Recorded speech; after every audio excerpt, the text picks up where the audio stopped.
Hey, y'all, how's it going? Welcome to the show. It's my show, The Scott Horton Show. And thanks to Ian and them for not hanging up on me, man. I had to restart my computer the hard way. I didn't log in until the music was already playing. But all right, so just in the nickel of the dime, I made it here. Hey, it's my show, The Scott Horton Show, and the thing is, basically I interview journalists about the wars and stuff. That's basically the thing. Today on the show, you know what? I'll tell you what I'm going to do. I'm going to tell you write a blog entry form. Today's show, whoops. Well, I can't type very well. That's just part of the deal. Today's show, space, Megan O'Toole, Murtaza Hussein, and, I guess I don't need the and Gareth Porter. Of course, Gareth. Well, what happened was I was going to try to talk to him yesterday, but things didn't work out, so I'm going to try again today. That's the deal. In case you care, this blog entry is being written up at my blog, The Stress Blog, which is at scotthorton.org/stress. scotthorton.org/stress. Though I admit I don't really blog there. I keep wanting to blog on my own damn blog, but I just never do it. I don't know why. I used to, but it's been a long time ago now. But anyway, I always blog today's show there, in case anybody's interested. Put the same thing on Twitter for you, too, for you Twitterers. Megan O'Toole, she's going to be on about the horrifying situation in Yemen, America's war in Yemen. And Murtaza Hussein is going to be talking about the war in Egypt, America's terrible war in Egypt. Well, sort of, kind of. And Gareth Porter is going to be on to talk about the war in Syria, America's terrible war in Syria. Wars and wars and wars. Today's show, it's like every day's show. Wars and wars and wars. All right, backup recorder's running too. That's good. Just in case, you know. 107 troops missing after Boko Haram destroys Nigeria base. Wow. Remember right before the declaration of the caliphate, I had Michael Scheuer on the show, and I was telling him, Michael Scheuer, there's going to be the declaration of the caliphate any day now. And then a full-scale war there again. And he was like, I don't know, man. I think it's going to be in West Africa. And I was like, well, you know, I think it might happen in West Africa, but I think that the Islamic State, that's where it's really at. Remember that? 107 troops missing. You know what? This sounds like a case for American intervention. Remember Jeremy Keenan was on the show talking about the consequences of the war in Libya. America's terrible war in Libya. And how it spread down to America's terrible war in Mali. And how the Mali war spread to the Nigerians' horrible war with Boko Haram. But then, the American help for the Nigerians and their clampdown against Boko Haram has just pushed them across the borders into neighboring Chad and Niger. Which is why Obama remember this? This got a headline for about half an hour. This was in the news cycle for about half an hour a couple of weeks back. Obama sends troops to Cameroon. Not to help with flooding or something. No, it's a war. They're going to contain That's what they call it. Contain the consequences of their last intervention by causing some more consequences and spreading them around so that they can contain them too. It's a racket. That's what Jacob Hornberger calls it. The containment racket. Hey, look at us. We're containing the problem as we spread it. That is kind of disconcerting, though, isn't it? That Boko Haram is that powerful compared to an army base full of Nigerian troops? Trained by the best. The red, white, and blue. Guess we'll see what happens there. Anyway, 3 big interviews today, so I better get to the news I wanted to talk about here. That's what happens when I double-check the headlines on antiwar.com right before the show or right during it. All right, we covered all that Iraq stuff yesterday. The top headline is more troops. NBC, the Pentagon is going to spend. They're going to spend more U.S. troops in Syria. Yeah, that too. That's the top headline on antiwar.com today. Oh, and this goes along with our next story. Let's see if I can work together a nice radio segue here. Hillary Clinton tells CBS News she, quote, can't conceive any condition under which she would put U.S. combat troops on the ground in Iraq and Syria. She's the one calling for the safe zone that the Pentagon says would require 30,000 troops. And of course, by that they mean 70,000 or 150. Well, I can't conceive of any I'll tell you what, I am not going to send your boys off to fight in any foreign wars. We're not going to have Americans dying fighting battles that little Asian boys should be fighting themselves. Just have a reach right back into the playbook of all-time great. Oh, I know. Troops home by Christmas. How about that? Whatever it is Democrats said about wars and how they're not going to be fought or they'll be over soon. Just quote them for us, Hillary.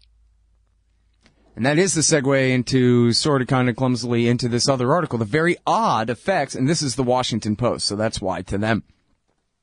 It's notable to us, but not odd, I don't think. Shouldn't be. The very odd effects of the Paris attacks on the 2016 campaign. And it's by Dan Dresner, who is a very conventional thinker there at the Washington Post. And I think he might be a Democrat, but just not very far to the left, kind of a Washington Post sort of a writer. And anyway, he says, everybody expected for everybody on the campaign trail to become much more Rubio. And to bluster that much louder about how much more violence they're going to bring to the Middle East. And yet, what do we see? We see Hillary Clinton obviously lying, but at least still claiming, because she thinks it's necessary, that she can't conceive of any possible situation where she's going to reinvade Iraq or invade Syria. Oh, no, I just can't conceive of a thing like that. And then he goes on to point at Ted Cruz. And Ted Cruz, of course, is the Tea Party Republican who is distancing himself, as Dresner, I think, quite correctly puts it, from the neocon point of view. He attacks Rubio. I don't know if, I didn't read the whole quote, but the part that Dresner quotes, Cruz isn't necessarily bringing up Rand and saying, oh, I don't agree with him, he's too much of a peacenik, but he's saying, I sure as hell don't think that we should be fighting this civil war in Syria, and my enemy of my enemy is not necessarily my friend, and this kind of thing, because that's good politics. Because the and same for Trump, too, doesn't want any further intervention in Syria, because it's good politics for Republicans. In the Republican primary, that's what Republican dads want to hear right now in America. Finally. Hey, all, Scott here for Samurai Tech Academy at MasterSamuraiTech.com. Modern appliance repair requires true technicians who can troubleshoot their high-tech electronics. If you're young and looking to make some real money, or you've been at it a while and just need to keep your skills up to date, Samurai Tech Academy teaches it all. And they'll also show you the business, how to own and run your own. Take a free sample course to see how easily you can learn appliance repair from MasterSamuraiTech.com. Use coupon code Scott Horton for 10% off any course or set of courses at MasterSamuraiTech.com. Hey, all, Scott Horton here for Liberty.me, the great libertarian social network. They've got all the social media bells and whistles. Plus, you get your own publishing site, and there are classes, shows, books, and resources of all kinds. And I host 2 shows on Liberty.me. Eye on the Empire with Liberty.me's Chief Liberty Officer Jeffrey Tucker every other Tuesday, and The Future of Freedom with FFF founder and president Jacob Hornberger every Thursday night, both at 8 Eastern. When you sign up, add me as a friend on there. ScottHorton.Liberty.me. Be free. Liberty.me. All right, guys, coming up, 3 great interviews. Well, I mean, I'll try my best. I'm sure they're going to be fine, you know.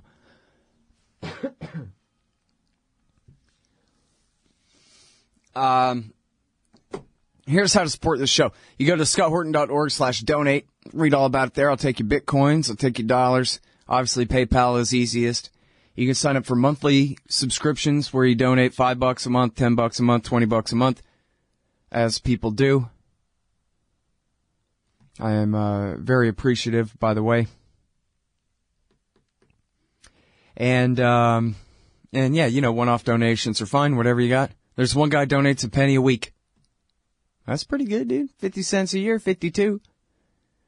That's, you know what? If everybody gave that much, it would be more than they're giving now. So that's cool, too. However you want to do it.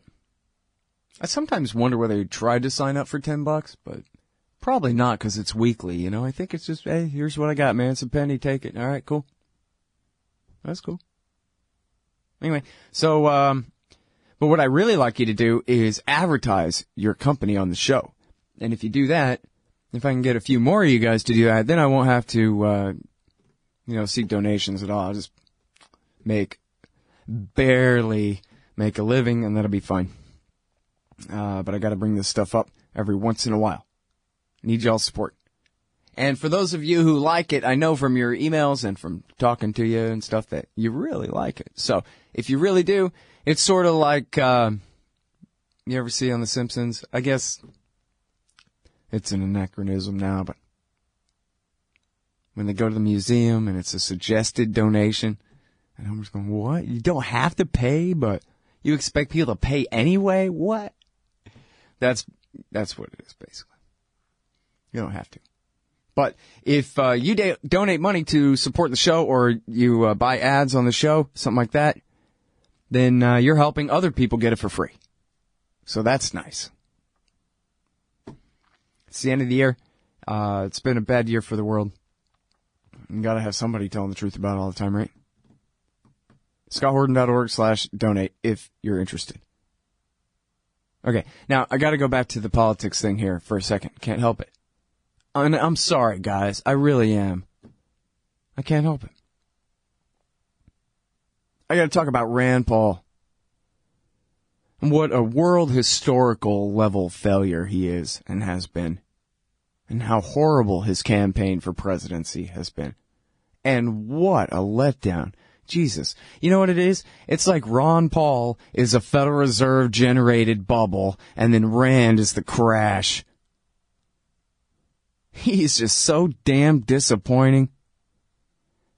You know, I saw someone tweet out yesterday, Rand Paul, hawks in our party helped to create ISIS. I was like, yeah. Oh, yeah. Oh, and I thought, yeah, right. I know he didn't say that recently. And I clicked on it, and of course it's from May or March of this year. Because when he was asked about that in the debate, obviously he was warned that they were going to ask him, and he had a very practiced line ready to go. He didn't say, no, I never meant to say that, but he did completely disavow it and say only ISIS is responsible for ISIS, and his campaign sent out a tweet at the exact moment he was saying it to prove just how premeditated it all was. They weren't quoting him. It was already cocked and loaded and ready to hit send on. Ready to hit post. Or whatever the hell. What does the button say? Anyway. He's been running away from his father's position. That's all he has to do, in this whole time and on almost everything. On virtually everything. But on the wars, all he has to do, and this guy, it's all any of us have to do. But all he has to do is just read Ron. Ron writes an article every week, and he's always right about everything. And it's not just because he has good principle. He really knows what the hell he's talking about. Ron Paul reads a lot, and he pays attention, and he's got good principle. And, he's been keeping track of the different lies as they switch back and forth. He doesn't. And his articles are just killer. You go through the antiwar.com archive for Ron Paul and read what he's been writing for the last dozen years, and you will have an education of American Middle East policy, bar none.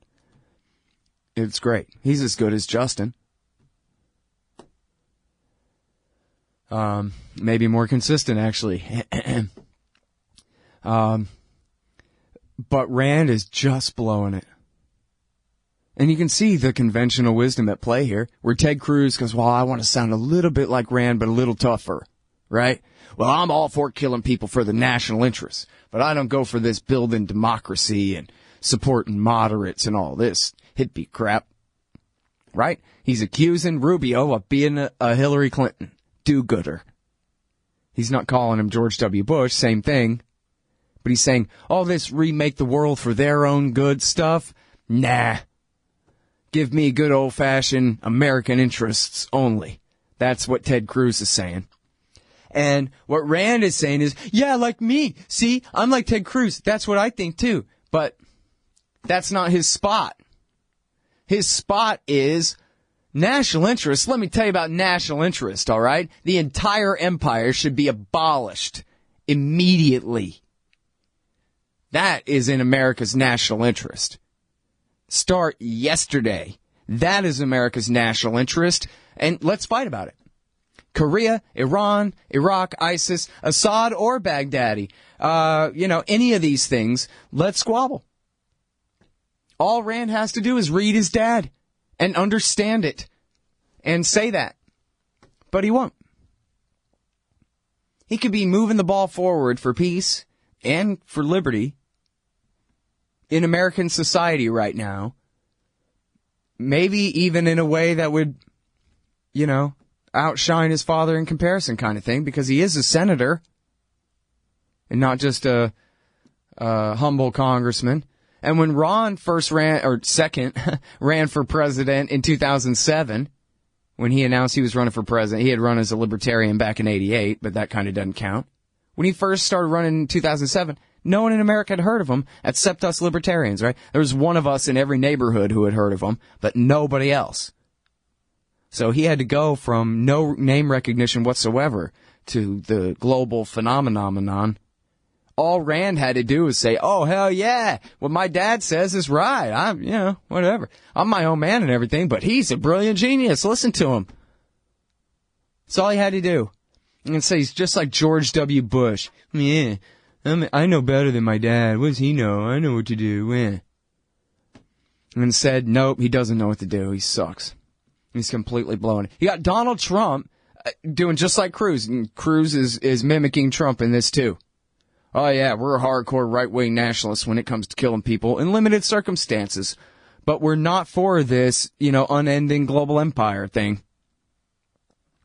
That means, in other words, the right-wing audience, and they know it. This is Donald Trump, the front runner by far. They know the right-wing audience is ready to hear a message of peace. If only somebody's man enough to give it to them. And so that's as close as they're going to get. And where's Rand? Nowhere. I love Bitcoin, but there's just something incredibly satisfying about having real, fine silver in your pocket. That's why commodity discs are so neat. They're 1-ounce rounds of fine silver with a QR code on the back. Just grab your smartphone's QR reader, scan the coin, and you'll instantly get the silver spot price in Federal Reserve notes and Bitcoin. And if you donate $100 to the Scott Horton Show, he'll send you one. Learn more at facebook.com/commoditydiscs. commoditydiscs.com. So you're a libertarian, and you don't believe the propaganda about government awesomeness you were subjected to in 4th grade. You want real history and economics. Well, learn in your car from professors you can trust with Tom Woods' Liberty Classroom. And if you join through the Liberty Classroom link at scotthorton.org, we'll make a donation to support The Scott Horton Show. Liberty Classroom, the history and economics they didn't teach you. All right, you guys, welcome back to the thing here, man. I'm Scott Horton. It's my show, The Scott Horton Show, Liberty Radio Network, etc. First up today is Megan O'Toole. She is an online journalist and producer on the Middle East desk at Al Jazeera English, and reports primarily on law and politics. But this one is called Starvation in Yemen. We are hoping just to survive. Welcome to the show. How are you doing? I'm good, thanks. Thanks for having me. Very happy to have you here. Sad for the occasion, but happy to see this journalism being done. There's not nearly enough of it along these lines. The war's been going on, of course, America and Saudi Arabia's war against Yemen, or the Houthi regime now in Yemen, since March. And the blockade has been going on at least as long, I guess. I'm not really clear when, in fact, it really kicked in. But the bombing has basically been ceaseless this whole time. And we've been told, Megan, from the very beginning of this thing, by all the human rights organizations, maybe they were overestimating somewhat, I'm not sure, that the people of Yemen, already the poorest country in the Middle East, are 80 to 90% dependent on foreign imports of food. And that the blockade was risking basically millions of lives that were subject to the threat of starvation. And so, but then again, that's a lot of months have gone by without a lot of food. So could you please fill us in on just how bad it's been, how bad it is now, what's being done, what can be done? Go right ahead. Yeah, absolutely. Absolutely. I mean, it's become a massive humanitarian crisis now in Yemen. I mean, this war, as you said, it's been going on since March.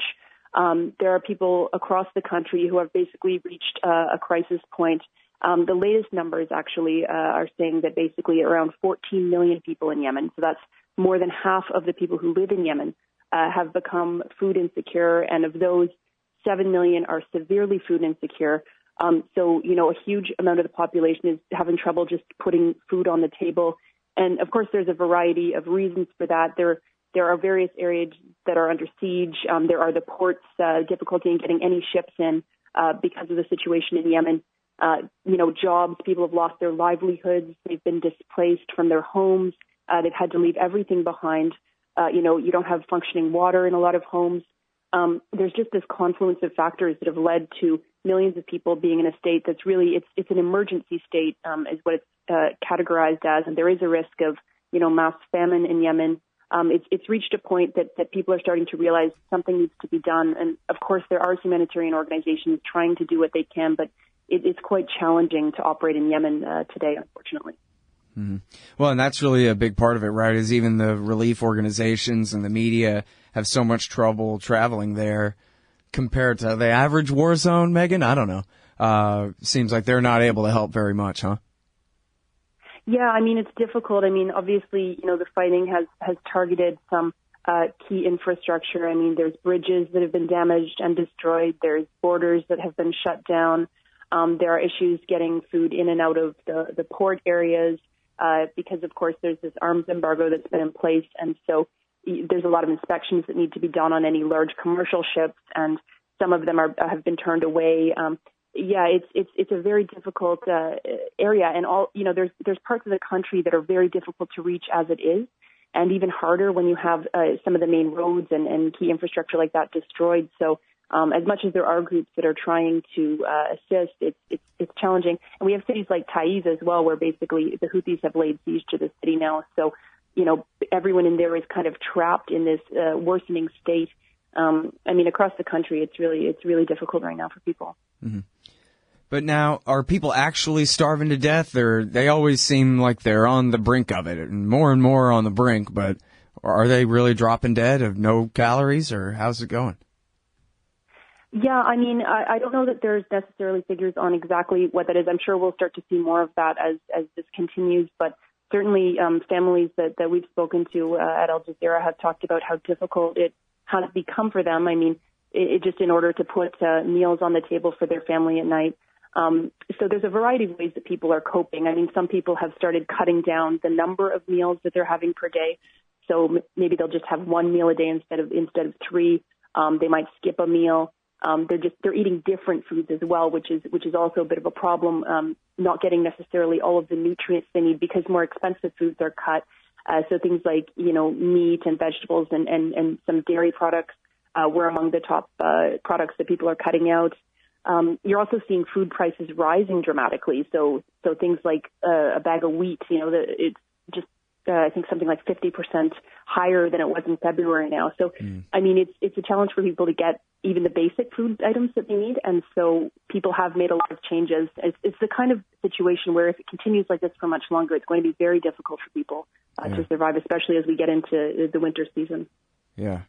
Well, and people can imagine, right? I mean, if you have a bombing campaign going on at all, an aerial bombing campaign, that basically means the end of all the previous distribution networks. I mean, maybe somebody's going to set up some way of smuggling this or that good or, here or there. But all the typical ways of doing things are over. Roads are destroyed, convoys are targeted and, whatever kind of thing. So, all the market systems have to at least be reset if they can survive at all. Yeah, absolutely. I mean, access becomes a problem for everybody. And, anyone trying to get into the country, it's a huge deterrent because they don't know what they're going to face. So people either aren't coming in or they're not even being able to come in certain areas because of the border issues or other access routes being destroyed or damaged. So, yeah, it's very difficult. Mm-hmm. Well, and we saw in Somalia when the Horn of Africa was undergoing their terrible drought, the Somalis had it the worst because of America, they'd been at war. And so, where Eritrea and Ethiopia were very hard hit, in Somalia, 500,000 people laid down and died, something like that. According to FuseNet, who you're citing in this article in reference to Yemen here, they said that 500,000, 600,000 people, I think, they said had died. And, of course, most of those being children under 5, because guess who's weakest and dies of starvation easiest? Well, that's exactly it. And yeah, as you're talking about FuseNet, yeah, they've looked at this issue as well in Yemen with regards to young children. And so they are actually, higher levels of morbidity among children have been seen in Yemen as well. So there was actually, they surveyed several governorates in Yemen, and one of them in particular in Abyan, it went up something like 4 times in the admissions of malnourished children from 2014 to 2015. And, similar data from other hospitals that were surveyed. So, I mean, definitely the levels of death among young children are increasing. And I mean, that's tragic because these children are, they're caught in something. They were, some of them born into a situation. They have no control over it. And it's really just a tragic situation for a lot of people in Yemen. Hmm. Well, and it seems like, the media is not doing very much coverage of this, except the coverage of reactions from the, so-called, international civil society and whatever, and the NGOs, the Red Cross and all their clones, who are concerned. Their concerns are the only things that make the paper about it at all, for the most part. Otherwise, there's virtually no coverage of it, but they all seem to be in a real state of panic over this. They are, and I think, 2 things there. I think that it's actually become quite difficult for a lot of media to operate in Yemen today because the security situation has deteriorated quite badly since this campaign began in March, and so it has become unsafe for a lot of journalists to operate there. I mean, there are still some journalists who are operating in Yemen, but it's increasingly challenging. And of course, for humanitarian organizations as well, difficult for them to operate as well. But of course, I think when they do release this kind of data, I mean, people do sit up and pay attention because it is quite stark when you hear numbers, 14 million people, who have become food insecure and 7 million people extremely insecure. I mean, these are numbers that I think it's hard for people to ignore, even if they have heard these sorts of facts in the past. It's difficult to ignore. Yeah, absolutely. All right, hold it right there, everybody. We got to take this break. And then we'll be right back with Megan O'Toole writing for Al Jazeera. This is called Starvation in Yemen. We are just hoping to survive. Hey, I'll check out the audiobook of Lou Rockwell's Fascism versus Capitalism, narrated by me, Scott Horton, at audible.com. It's a great collection of his essays and speeches on the important tradition of liberty. From medieval history to the Ron Paul Revolution, Rockwell blasts our statist enemies, profiles our greatest libertarian heroes, and prescribes the path forward in the battle against Leviathan. Fascism versus Capitalism by Lou Rockwell for audiobook. Find it at Audible, Amazon, iTunes, or just click in the right margin of my website at scotthorton.org. Hey, y'all, Scott Horton here for WallStreetWindow.com. Mike Swanson knows his stuff. He made a killing running his own hedge fund and always gets out of the stock market before the government-generated bubbles pop, which is, by the way, what he's doing right now, selling all his stocks and betting on gold and commodities. Sign up at WallStreetWindow.com and get real-time updates from Mike on all his market moves. It's hard to know how to protect your savings and earn a good return in an economy like this. Mike Swanson can help. Follow along on paper and see for yourself. WallStreetWindow.com. All right, you guys, welcome back to the show. It's my show, The Scott Horton Show. I'm talking with Megan O'Toole. She's a writer for Al Jazeera, a producer for Al Jazeera. And she's the co-author of this piece, Starvation in Yemen. We are hoping just to survive. And as she stated at the beginning here, what it comes down to is 14 million people in danger of starvation, and 7 million, I'm not exactly sure how they categorize it, but 7 million in bad danger, real bad, short-term danger of dying of starvation here because of the American and Saudi war in Yemen. And I know that this goes at least beyond the scope of your reporting in this piece, Megan. I don't know whether you've reported on this in the past, but it's clearly on the record in the Los Angeles Times and the Wall Street Journal and other very, very official publications like that, based on very, very official statements and sources, that American military and civilian, government employees are over there helping with this war, coordinating the war, maintaining the Saudis' planes, providing mid-air refueling, helping them pick their targets. And so it's very much America's war, even though the headlines will always usually refer to it as a Saudi war. It couldn't possibly exist without America's aiding and abetting the entire operation. So it's sort of plausible deniability for the, Sunday morning news shows or whatever, but not for real life. So I just thought, stop and make that plain here, that when we're talking about these people starving to death, we're also talking about Obama could stop it today if he wanted to, but he won't. And so important point about the responsibility on this side of the Atlantic and everything here. But so, now as far as anything being done about it, I guess there have been a few trial balloons and whatever. Are you keeping track of this? Is there a chance of any kind of, real peace talks happening anytime soon? Because it seems pretty obvious there's not going to be a military victory for either side or any side. Yeah, well, I mean, there have been attempts to hold negotiations, and obviously, as you know, they haven't gone so well so far. There are new efforts trying to be launched to make to have negotiations again, but apparently, according to reports, they've been thwarted by Hadi, who's worried that a negotiated settlement could drive him out of power. This is according to diplomats who are following the situation. There's been a number of attempts, and in fact, even before this started, this whole war started, there was an attempt to negotiate a solution to the conflict in Yemen. And in fact, some sources have said that they were quite close to striking a deal before this military intervention. But then, the Houthis started expanding south, and so they, in a way, they overreached, and this prompted the air offensive, and things kind of spiraled out of control there. But there are a number of issues. Obviously, it doesn't look like they're close to resolving them anytime soon, but I think it's fair to say that there have been a number of missed opportunities over the course of this conflict where parties were at the table, and a number of issues had been hammered out, and it was a matter of kind of getting to the finish line, and that just hasn't happened. And so at this point, it's not really, we're not seeing an end in sight. That's not to say it can't happen, but it's just not looking particularly optimistic at the moment. Mm-hmm. Well, and it doesn't seem like the West is very concerned with pressuring the Saudis to wrap it up anytime soon at all either, does it? Not particularly. I mean, I think you mentioned earlier that, this is a conflict that hasn't received a whole lot of attention in the West, and I think that's a fair point. It hasn't, and I think it's difficult for some people in the West perhaps to relate to what's happening in Yemen today. And I suppose it's also a factor of the news cycle that stories like this that are ongoing don't tend to get as much attention. I mean, certainly we've been following it closely and, following each development closely, but it may not be getting as much attention as it should be there in order to pressure other parties to take the action that is required to to try to bring this to an end. Right. Yeah, if there's no political pressure to make them take it seriously or do something about it, then they'll just move right on to the next thing. I guess, Huckabee's latest statement is going to get the clicks or whatever.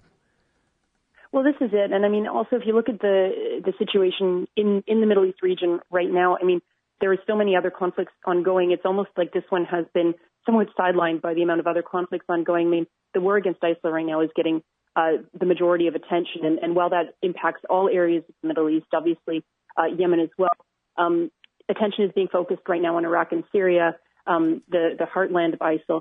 And I think at the moment that's what the public is watching. That's where the resources are being focused, and that's really the conflict that people are watching right now. And so Yemen has kind of fallen to the wayside of it. Mm.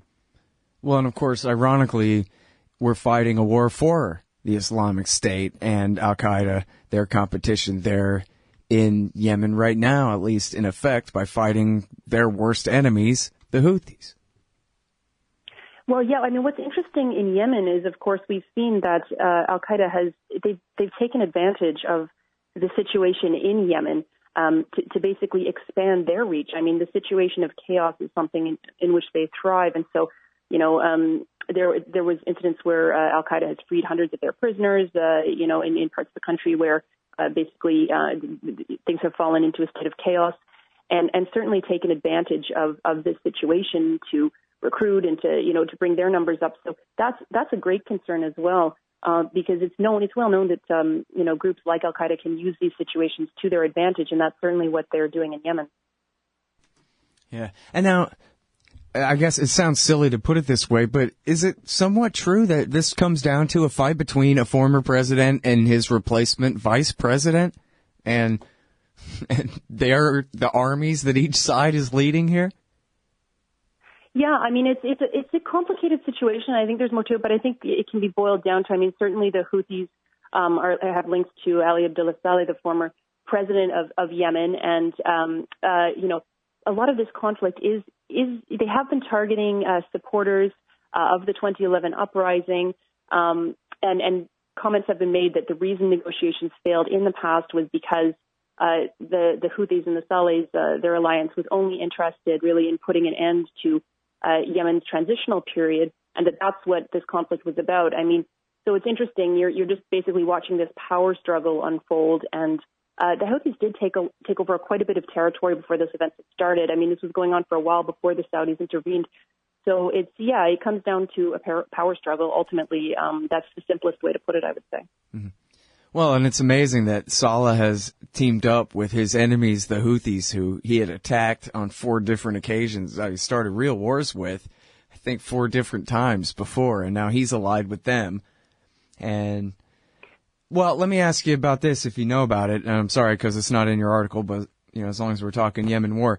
The Warhawks all say, well, Iran controls the Houthis, or they're Iranian-backed. They don't ever really get into details because it doesn't seem like they have very many. But their implication is that the Houthis are just the cat's paws of Iran. But then the other side says, that's not really true so much. But they don't have much of a, much to say about it, or much of a description of what is and what isn't true, to what degrees they have political or economic or military links or anything. It seems like a very vague kind of accusation and counter on both sides. So I wonder, what you think of that. Yeah, for sure. I mean, certainly, Iran's faced accusations of actually providing physical military support to the Houthis, and, they've denied those charges in the past, but I mean, certainly, this whole war is being viewed in some circles as again, Saudi versus Iran, which is the age-old, rivalry. And the fact that these airstrikes are an effort, sort of a broader weapon to curb Iran's influence in the region. Of course, that's ongoing in a number of spheres right now. But, to what extent that'll play out, I guess, remains to be seen. Yeah. But as far as any, links between them, do you know? I mean, whether one side is really more right than the other, or, to what degree, on a scale of 1 to 10, how close are they? Something? I think there's others probably more qualified to comment on that, but yeah. I mean, I think that there's certainly been a number of, certainly a number of indications of military support, and there have been denials. So, I mean, we can kind of look at both sides and make our own assumptions based on that. Yeah. I admitted before, so I'll let you off the hook. I did say I admit it's not in your article. I'm not basing the question off of that, but it just seems like something that everybody's talking about, and both sides of the argument never seem to really make a case either way very much, Well, this is it. I mean, I think it's difficult for anyone to kind of definitively say, who's right and who's wrong, and actually, I mean, there's a lot of accusations flying around on both sides, and there have been for many months now. So it's kind of, I think everyone has to kind of look at this and make up their own mind as to what they really think is going on. Right. All right. Well, listen, I really appreciate your article here and your time on the show, Megan. Thank you very much. I appreciate your time. All right, y'all. That is Megan O'Toole from Al Jazeera, producer there and co-author of this piece, Starvation in Yemen. We are hoping just to survive at aljazeera.com, and we'll be right back. Don't you get sick of the Israel lobby trying to get us into more wars in the Middle East? Or always abusing Palestinians with your tax dollars? It once seemed like the lobby would always have full-spectrum dominance on the foreign policy discussion in D.C. But those days are over. The Council for the National Interest is the America lobby, standing up and pushing back against the Israel lobby's undue influence on Capitol Hill. Go show some support at councilforthenationalinterest.org. That's councilforthenationalinterest.org. Hey, Al, Scott Horton here for MPV Engineering. This isn't for all of you, but for high-end contractors specializing in industrial construction and end users who own and operate industrial equipment. MPV offers licensed professional consulting on chemical and mechanical engineering for your projects. Tanks, pressure vessels, piping, heat exchangers, HVAC equipment, chemical reactors for oil companies or manufacturing facilities, as well as project management support and troubleshooting for those implementing designs. MPV will get your industrial project up and running. Head over to mpvengineering.com. Okay, guys, welcome back. Well, we had to do the news, man. All right, it's my show, The Scott Horton Show. Up next is Murtaza Hussain, writing for The Intercept at theintercept.com. ISIS recruitment thrives in brutal prisons run by U.S.-backed Egypt. Welcome back to the show. How are you doing, Murtaza? Good. How about you? I'm doing good. Very happy to have you back on the show. Very happy to read this journalism. Very important stuff that you have here. We'll be running it tomorrow, if we're not already running it on antiwar.com. So let's go ahead and get into this here. Who is Mohammed Sultan? Mohammed Sultan is an American citizen who was detained in Egypt after the military coup in 2013. And he was in prison for roughly 2 years, and for over a year he was on a hunger strike in Egypt, and he lost about 130 pounds, and he was in a very dire physical state, which ultimately resulted in the U.S. government putting pressure on the Egyptian government to release him before he died. This article, which is published at The Intercept, documents some of the things he saw in jail and the way that recruiters for groups like ISIS would use the brutality of the Egyptian government as a recruiting tool. Mm-hmm. All right. So in telling his story, I'm sorry. Could you turn your speakers down just a little bit? It'll help with that feedback there. Your volume sounds fine though. So in telling his story in the article here, you revisit the way that he and his father were arrested and came to be in jail as part of the story of the revolution of the Arab Spring in Egypt in 2011 and the counter-revolution in 2013. That these two were caught up in. So maybe if you could just remind everybody real quick about how that all came about. Right. So in 2013, after the coup in Egypt that deposed the first democratically elected government in Egyptian history, even though it was not a government which is popular with everybody, of course, It resulted in this wide-ranging crackdown on all facets of Egyptian society, leftists, liberals, Muslim Brotherhood members, Salafis, anyone basically who was dissenting from the new military government. Now, Mohammed Sultan's father was part of the Morsi government. He was a minister in that government, although Mohammed Sultan himself was not part of it, and in fact was opposed to the Morsi government's policies in most regards. Like a lot of Egyptian families, just like a lot of Syrian families, you'll see a lot of polarization within families. So he had uncles who were part of the Sisi government, and he had other relatives who were part of the Morsi government, and there really was a lot of acrimony and animosity over these political divisions. And then after, in 2013, when the coup occurred and there was a huge massacre of protesters who supported the Morsi government in Cairo, Mohammed Sultan was among those shot and later detained by the government, which commenced this long prison ordeal.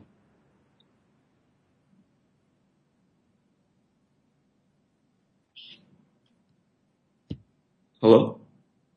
Oh, I'm sorry. I had my mic off. I was trying to be polite, but then I overdid it.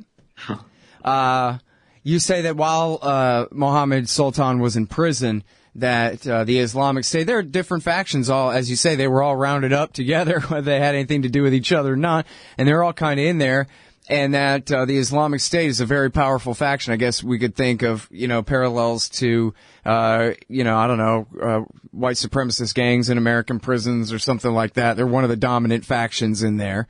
And so, what was it about their shtick that he thought was so newsworthy he would share with you?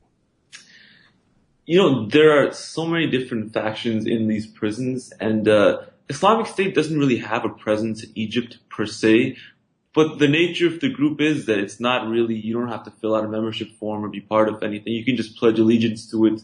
Anyone can just pledge allegiance to it, by their word of mouth, and then they can start claiming that they support the group. So what he told me is that there are a lot of people in jail who maybe they had, they were part of different factions before, but once they were in jail, everyone gets news of the outside world and people know what's going on, and people started pledging allegiance to Islamic State. And there were a few people who were in there who were jihadists, and they said, well, we're down with Islamic State now. And they've been in between, these horrible torture sessions, because Egyptian prisons are notorious for their extreme implementation of torture and murder and all these other things. Everyone would get together and talk, and it would be all the groups, the liberals, the Islamists, the jihadists, and the jihadists would tell them, look, you guys, all of you put your trust in democracy, and then democracy happened, and the world didn't even respect you enough to think that you deserve to have it, and now the guy who killed your friends and your family members is being feted in Washington and at Davos and in London.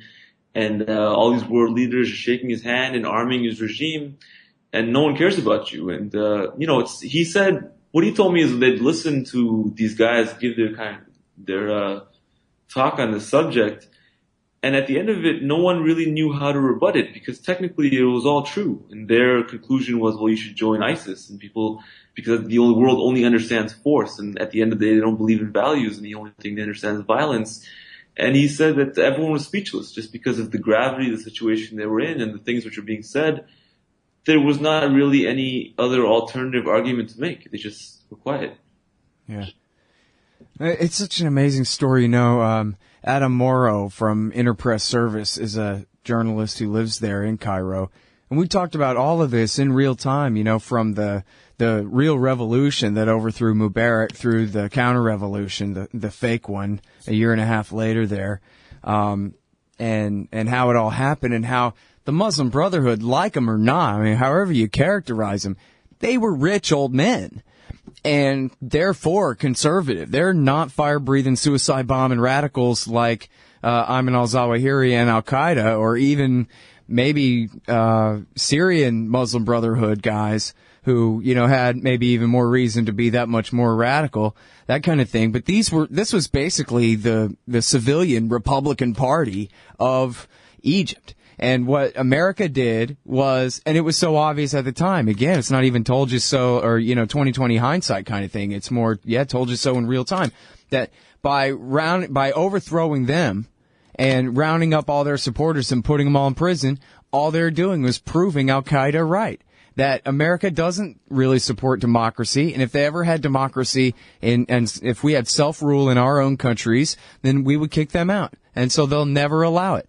And then I think I had missed at the time. I don't remember noticing this at the time. I think I'd missed at the time, and I only found it years later. Someone brought it up to me that Zawahiri actually did put out a podcast in August of 2013 saying, I told you so. And there's a whole write-up on it, and he's saying, isn't this exactly what I said? So I had been saying, I bet Zawahiri is saying, I told you so, just assuming, because he did. And no, in fact, yeah, he's taking exact credit for that and saying that, the Americans will do anything to prevent the people of the Arab world from ruling themselves. And so this proved him exactly right. As you said, technically, regardless of the fact that they're ISIS guys or Al-Qaeda guys making the argument, technically, facts are facts.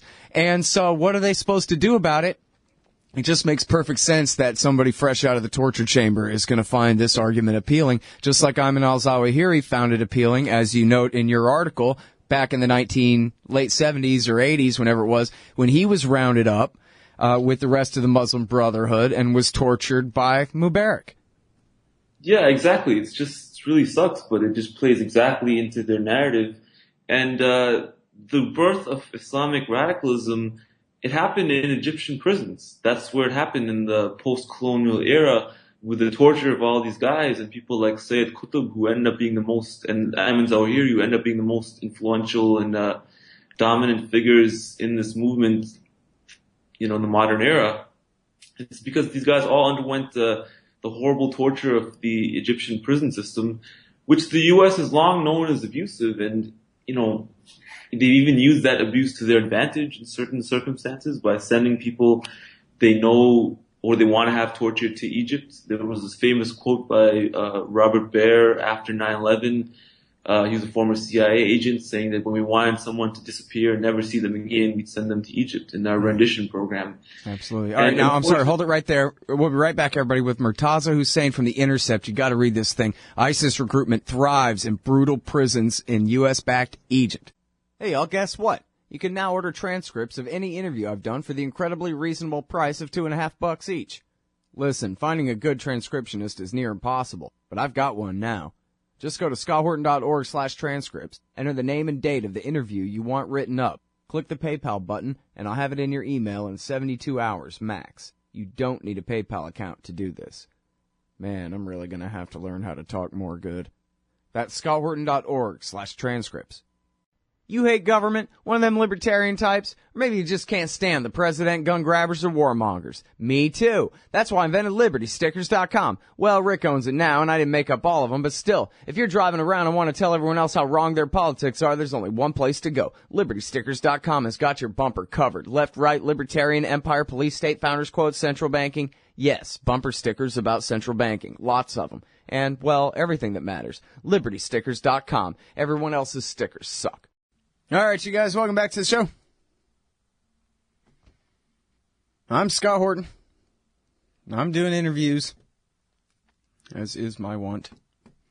Talking with Murtaza Hussain, reporter for The Intercept, and he's got this great story about a guy named Mohammed Sultan, who's an American citizen who was kidnapped and tortured by the Egyptian military dictatorship, which is, of course, a wholly owned subsidiary of the American empire. And at the break, I almost interrupted you to say it. I'm glad I didn't. Murtaza, you brought up the great Robert Baer quote. If you want him tortured, you send him to Syria. If you want him to disappear forever, you send him to Egypt. And that was before you had a very early year on that quote. I didn't realize you're talking before the extraordinary rendition program of George W. Bush ever started. He was talking Clinton years. This is how business is done. Mubarak's torture prisons. I got that right? That's right, yes. Yeah. And of course, we know the rendition program does go back to the Clinton years. Right. Absolutely, certainly. I wanted to mention, too, that in Loretta Napoleoni's great work on Zarqawi, she shows that he was nothing but a two-bit rapist until he was tortured by America's sock puppet regime in Jordan. And then he found a higher calling in life and went off to join up with the Mujahideen in Afghanistan and all of that, and became Iraq War II's worst Al-Qaeda leader and all that kind of thing. Helped create the Islamic State, really, or the early version of it after the invasion, of course. But important point to make for the young listening. But anyway, so yeah, there's that. And then, so I was going to ask you if you could please relate to the audience what it was that Sultan told you about the kinds of torture and what's really going on there. Paint a picture of an Egyptian prison and why somebody might become a terrorist leader after they suffered through one. Right. So basically, people were held in underground dungeons where they didn't see any sunlight or the sky for potentially years and years. And they'd be repeatedly tortured by their guards in the worst ways possible: beatings, abuse, sexual abuse, humiliation, day in and day out. And, the conditions were awful. Food would be terrible. They'd constantly be, goaded into committing suicide and even encouraged to commit suicide and given the tools to do that. It would just be the most dehumanizing and seemingly hopeless situation one could possibly imagine. And in such a situation, inevitably, groups like Islamic State, which propose very radical solutions, can find a foothold. I mean, and that's amazing to even think of, leaving razor blades in the guy's cell. Go ahead, dude. Put yourself out of your misery and this kind of thing. Like, dang. And then, well, no, I don't want to spoil it. Everybody go read this horrifying nightmare of an article here. ISIS recruitment thrives in brutal prisons. But I think people get the idea real quick. And then it's interesting, too, the way he describes it. You have a couple of different references to the fact that everybody in there is just absolutely broken spirits. I mean, they have been through extraordinary rendition for sure, except the ISIS guys, who are all smiles because the world is theirs. Can you talk a little bit more about that? Yeah, so like as you mentioned, there's people are understandably very depressed and hopeless in these jails. But the ISIS guys, they're the only ones who they have any hope for their vision for society being implemented in any place. And they hear about the outside world and they get a steady stream of reports about their group expanding in Iraq and Syria and Libya and the Sinai Peninsula. And they're like, look, there's no hope of the liberals or leftists ever coming to power. There's no hope of the Brotherhood ever coming back into power. The only people who have any hope of their ideals ever being achieved are us. So they'd have a very condescending attitude towards everybody else, and they would sort of be a lot of mockery of those people, very overt mockery of those people who had believed in democracy, which was pretty much everyone else in jail. And they said, well, you put your faith in this, and look how things turned out for you. You're in a dungeon, and the whole world's okay with that. And it becomes very, they're contemptuous and arrogant because, in a way, they and the regime are the only ones who are winning. Yeah. Well, now, was there any sense that the people who really don't subscribe to that and aren't going to, that they were being reaffirmed in their belief in little d democracy, however defined, or they were all just hoping to survive and that was it at that point? What Sultan told me is that for the most part, people just focus on survival. But, when you're in there for so long, inevitably some people, they can these ideas easily start making sense to them. And then they're like, well, there's no other option. And democracy just seems like a joke now. There's not any prospect of democracy happening in Egypt anytime soon. Whereas just a few years ago, it seemed like the dawn of a new great era. And that's all come crashing down with a regime which is, almost unarguably worse than the Mubarak regime that preceded it. Yeah. Well, and the thing is, too, is even from an American imperial point of view, it seems like, betting on Egyptian democracy for, the medium term at least would have been the best bet. As he says in here, this dictatorship is not stable, as you say. This place is a whole powder keg now. And, creating a military dictatorship will have the outside appearance of stability maybe, but you're just making matters worse. But, really in other words, putting the lid on the pot makes it boil over faster kind of a thing. And it seems like leaving those old, conservative old Muslim Brotherhood leaders, elected ones, in power would have been a lot better way to take the pressure of the young radicals off. And instead, they did exactly the wrong thing. And I have to admit that even reading your article, it just makes it sound like our government does nothing but read all of our warnings about everything they do, and they just use it as a script, and that they're doing it on purpose at this point. It's like, it's almost hard to imagine that they could be this ham-handed in the way that they do their business. But yeah, it's really sad. Like, everything that's been done has played exactly in the hands of the most radical people. And look, it doesn't have to be, we don't have to say that all hope is lost now, nothing can be done. There's things the U.S. can do right now. They're giving this aid to Egypt. They don't have to cut it off per se, but at minimum, they can say, we're giving you billions of dollars a year. You should address the situation in your prisons to make sure this is not happening. Mm-hmm. You should impose some sort of, or restore some semblance of a democratic process to society again, so people can say, well, look, we don't have to join ISIS. There's other ways, even the faintest glimmer of hope, that we can achieve our goals within normal, peaceful channels within Egypt. But unfortunately, the U.S. so far has been giving Sisi just a blank check to do whatever he wants, and they'll continue funding his regime, which I think will be looked back upon as a mistake if it's not rectified in the near future. Yeah, well, the vice president the Secretary of State, Kerry, called the military coup the restoration of democracy. So they've made their position pretty clear, I guess. Thanks very much for coming back on the show, Murtaza. Great work here. My pleasure. Thanks for having me.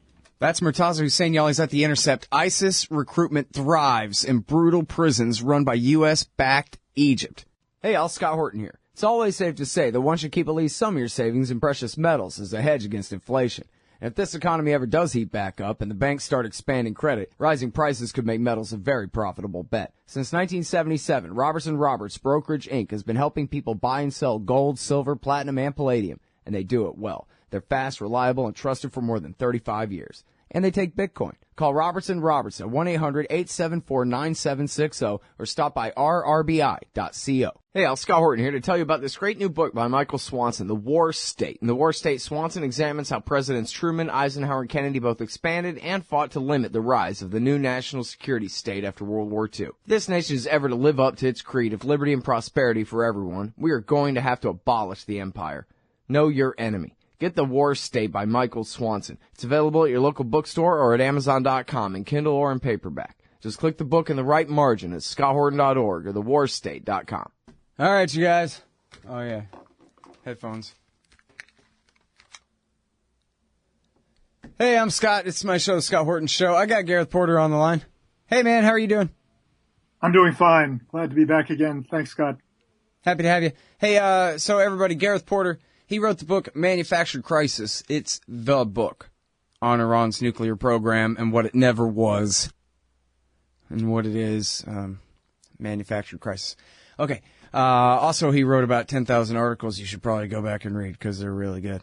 This one is called The Real Reason for Turkey's Shoot-Down of the Russian Jet. So, I know you're going to want to tell us what before you tell us why. So, first tell us what.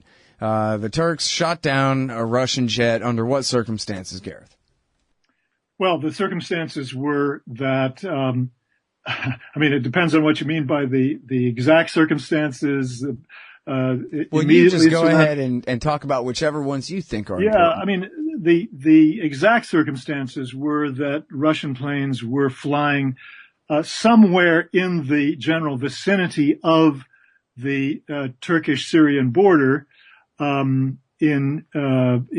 western, northwest Syria. And the Turks, of course, had, already been involved very deeply in northern Syria. We can talk about that a little bit more. In fact, we should talk about that a little bit more as part of the context of this event. More specifically, the Russian planes, based just south of the city of Latakia, in the same province where the the planes were operating, had been carrying out bombing as well as reconnaissance missions against primarily the al-Nusra Front-led alliance, or coalition, I should say, of forces that were in control, essentially, of that territory in northern Latakia province abutting the Turkish border. So that is a very important immediate part of the context in which the shoot-down took place.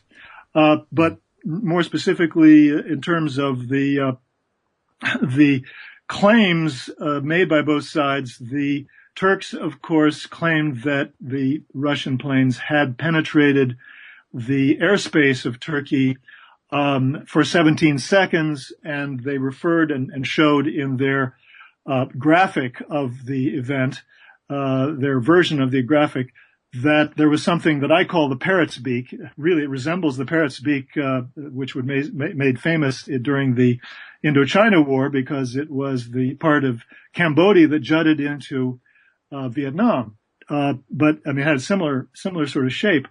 And so that's where the Turkish government claimed the Russian planes had penetrated. The Russian version of the radar path that their planes took, of course, is very different, and they show that it went south of the parrot's beak, what I call the parrot's beak, and never penetrated the airspace itself. So that's the immediate context of this issue.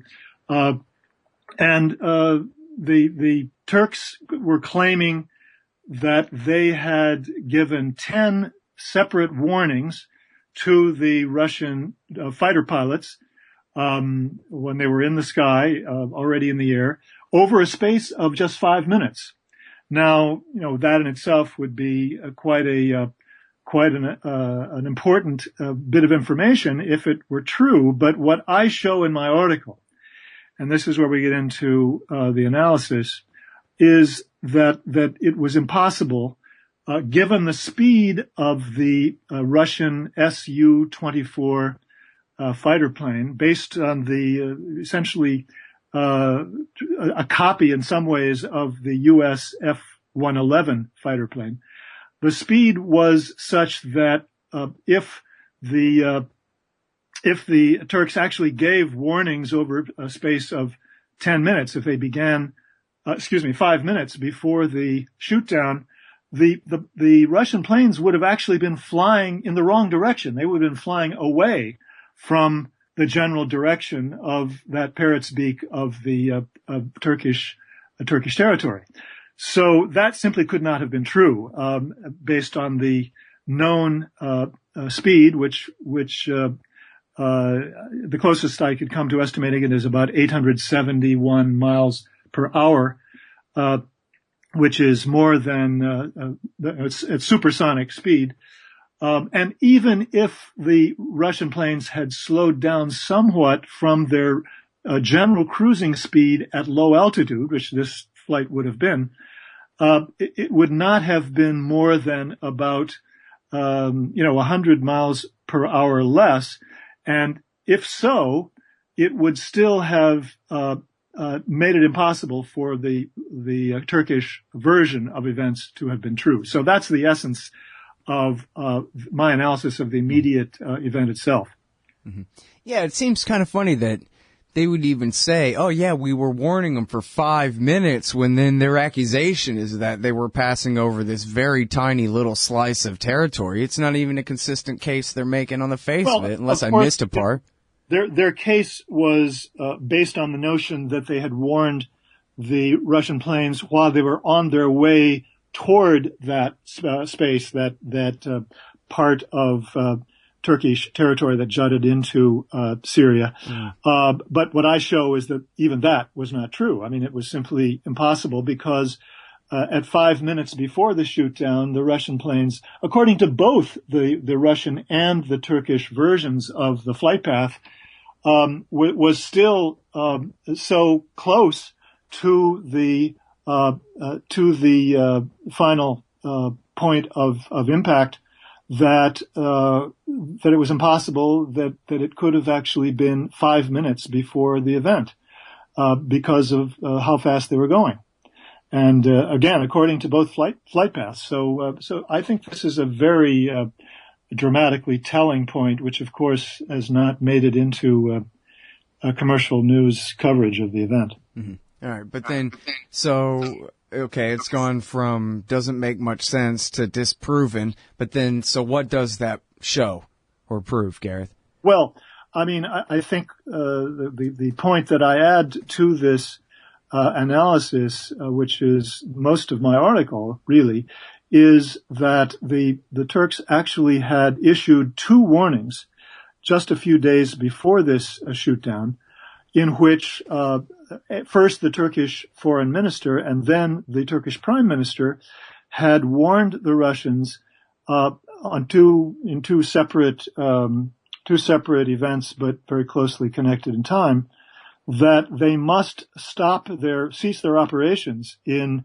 that part of northern Syria, in Latakia province, because on one hand the threat was that the Russian planes were bombing the Turkmen population of that part of Syria, and that was intolerable, and that if it didn't stop, that there would be serious consequences.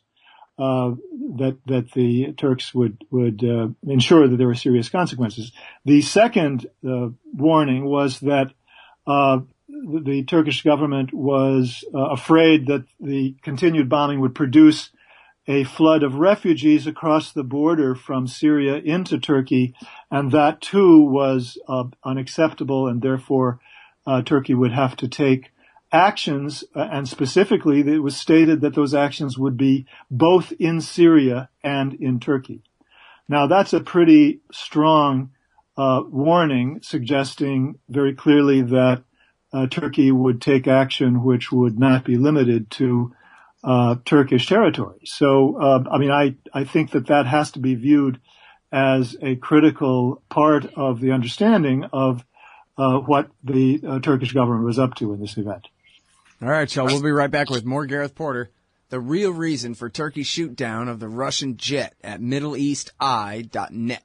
Hey, all Scott here. If you're like me, you need coffee. Lots of it. And you probably prefer it tastes good, too. Well, let me tell you about Darren's Coffee Company at darrenscoffee.com. Darren Marion is a natural entrepreneur who decided to leave his corporate job and strike out on his own, making great coffee. And Darren's Coffee is now delivering right to your door. Darren gets his beans direct from farmers around the world. All specialty, premium grade with no filler. Hey, the man just wants everyone to have a chance to taste this great coffee. darrenscoffee.com. Use promo code Scott and you get free shipping. darrenscoffee.com. Hey, all, Scott Horton here to tell you about this great new ebook by longtime Future Freedom author Scott McPherson. Freedom and Security, the Second Amendment and the Right to Keep and Bear Arms. This is the definitive principled case in favor of gun rights and against gun control. America is exceptional. Here the people come first, and we refuse to allow the state a monopoly on firearms. Our liberty depends on it. Get Scott McPherson's Freedom and Security, the Second Amendment and the Right to Keep and Bear Arms on Kindle at Amazon.com today. All right, you guys. Welcome back. I'm talking about the big war in Syria. The Turkish shoot down of the Russian fighter bomber. The ambush and the what for here. And Gareth, if I read you right, what you're telling us here is there's a group of anti-Assad Turkic rebels of one or another other description. I don't know which other adjectives one might place on them. Allies of Al-Qaeda, maybe, maybe not.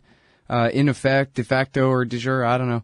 But yeah, let me just pick up from that question because sure. I think that's precisely right. But it's only part of the reality that underlies this sort of crisis between Turkey and Russia over Syria. Yes, there were Turkmen military units organized by or certainly with the support of the Turkish government, and something that I didn't have in my article, but which has been reported recently, is that Turkish special forces units called the Maroon Berets have actually, over the past several months, gone into Syria to train some of these, if not all of these Turkish military brigades. And they are located not just in Latakia province, but in other northern provinces of Syria as well. So they do, in fact, as you suggested in the beginning of your question, they are part of a broader coalition of jihadist-led forces. Essentially, Al-Nusra Front is the primary force in the lead with regard to the mostly foreign fighters who are fighting against the Assad regime in northern Syria on the Turkish border. And that coalition, again led by Al-Nusra Front, has been in control of a lot of territory between the Turkish border and I can't tell you exactly how many miles south from there, but a number of miles south, which includes the area called the Turkmen Mountain area, where some of these Turkish military units, the Turkmen brigades, have been located. So really what we're looking at here is that the Turkmen population have been integrated militarily into a much larger and more powerful military force led by Al-Nusra Front. It also includes Arar al-Sham, which actually has in the country as a whole, in Syria as a whole, they have more fighting forces than Al-Nusra Front, according to the estimates that I've seen. And this is the primary force that the Turkish government has been counting on to put pressure on the Assad regime, not just to put pressure on it, but to bring about regime change, if at all possible. So the point that I'm making here is that whatever role the Turkmen fighters may have played, they were part of a larger force that has been in control, led by the Al-Nusra Front since 2012. They have tried to enlarge that. Last year, they tried to move all the way to the Mediterranean coast of Latakia province to take over a Christian town, small city. It was beaten back ultimately by the Assad regime with partly with their power. And during that fight, a Syrian jet was shot down. Pay attention to this, was shot down by the Turkish Air Force without any warning whatsoever. Again, this is just south of the Turkish border, but very clearly in Syrian territory. Mm-hmm.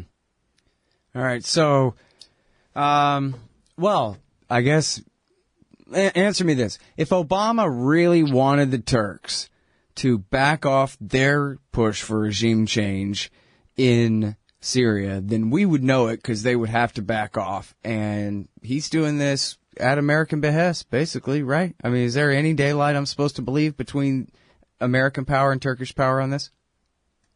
Well, I think there is daylight in certainly some of the details of the way the Turks are handling this. And, I'm not going to suggest that the United States was involved in the decision to shoot down the Russian plane. I doubt that very much. I don't think the United States would have wanted that to happen. In other words, a premeditated shoot down is not something the United States would have wanted.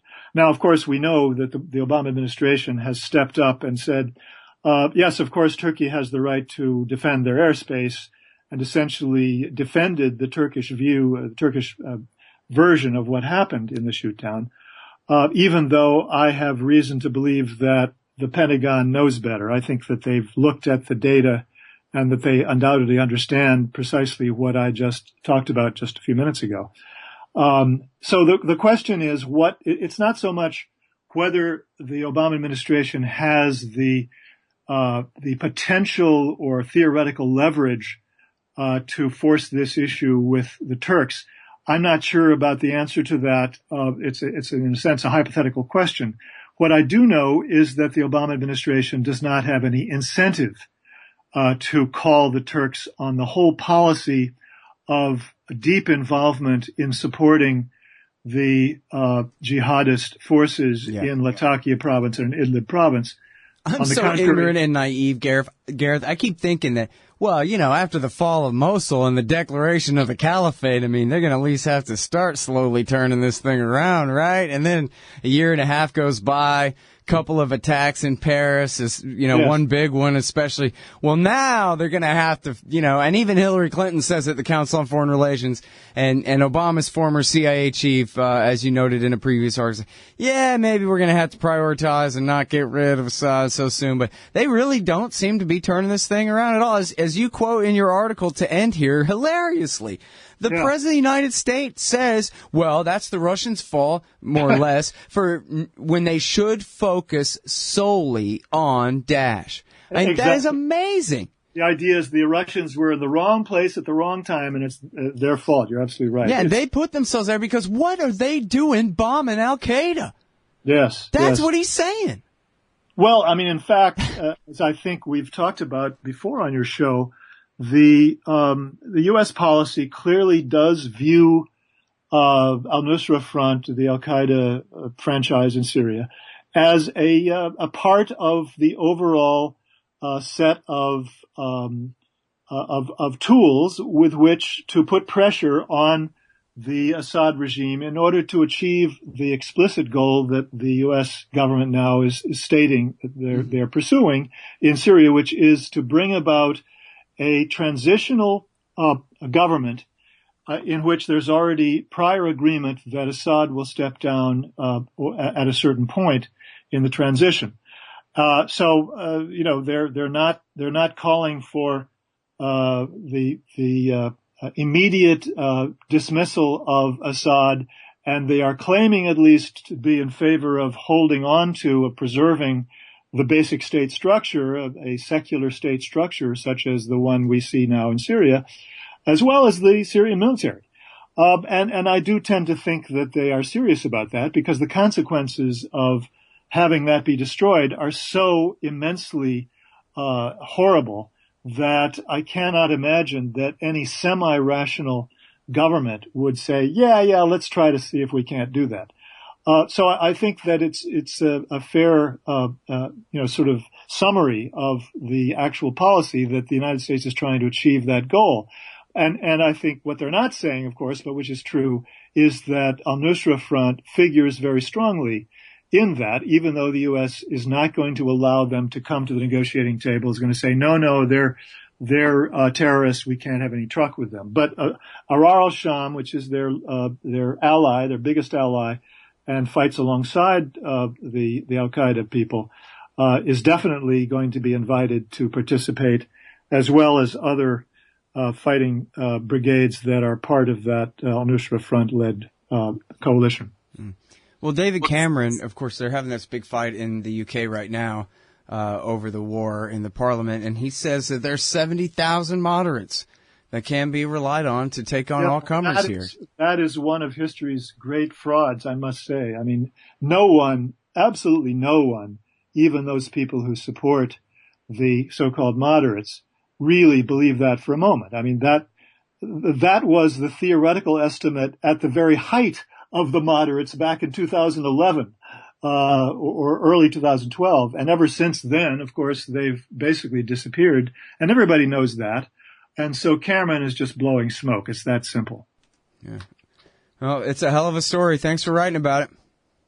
Thank you, Scott, as always. All right, y'all. That's the great Gareth Porter. He's at MiddleEastEye.net, the real reason for Turkey's shoot down of the Russian jet. See y'all tomorrow.